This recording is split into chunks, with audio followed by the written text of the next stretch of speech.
Everything I ever did, the thing that I heard out of people's mouth was, that's impossible.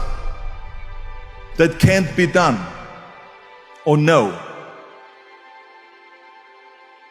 Imagine, you go from studio executive to studio executive, from agent to agent, from manager to manager, and they all said exactly the same thing. Now that's very encouraging, isn't it? But you know something? I didn't give a shit. Because I believed that I can be a leading man. I believed that I could be another Clint Eastwood, or another Burt Reynolds, or another Warren Beatty, or whatever those characters were, Charles Bronson and so on. I believed that I could be those people. I said, there's enough room on that ladder that I can fit up there. And I looked back again and learned from what I learned in sports. In my case, in bodybuilding. It's all about the hard work that you put in. I said to myself, in bodybuilding, I worked out 5-6 hours a day. I'm going to do the same thing now for acting. So whenever someone said to me, it can't be done, I heard it can be done.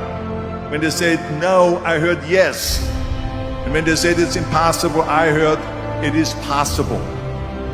Because I am a strong believer.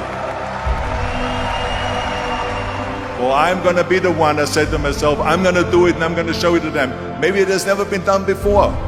That's perfectly fine with me. But I'm going to do it. And I did not listen to the naysayers.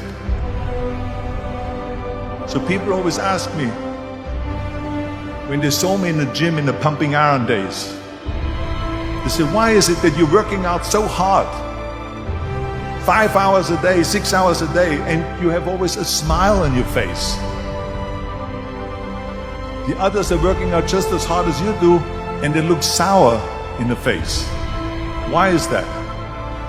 And I told people all the time, I said, because to me, I'm shooting for a goal. In front of me is the Mr. Universe title. So every rep that I do gets me closer to accomplishing that goal, to make this goal, this vision turn into reality. Every single set that I do, every repetition, every weight that I lift will get me a step closer to turn this goal into reality. So I couldn't wait to do another 500-pound squat. I couldn't wait to do another 500-pound bench press. I couldn't wait to do another 2,000 reps of sit-ups. I couldn't wait for the next exercise, for the next half hour of posing and all the kind of things that you have to do to be a champion.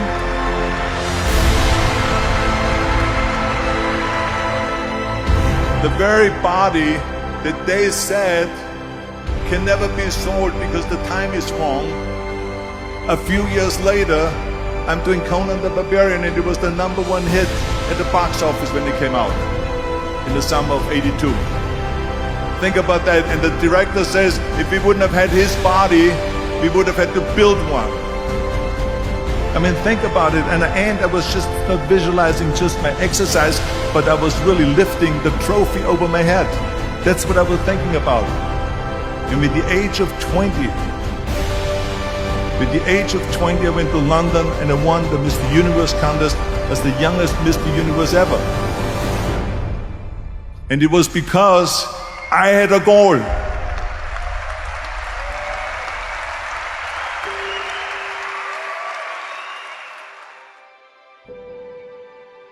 Because I believed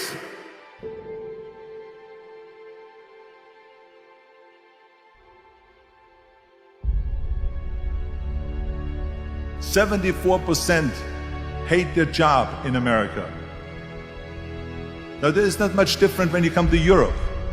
The majority of people don't like what they're doing because they're really not doing it because they didn't have a goal and they followed this goal. They just aimlessly drift around, and then all of a sudden there's a job opening, so they get that job because you have to work. But then when you work, it's a chore. It's work. It's not fun. So if you think about, only a quarter of the people really enjoy what they're doing in life.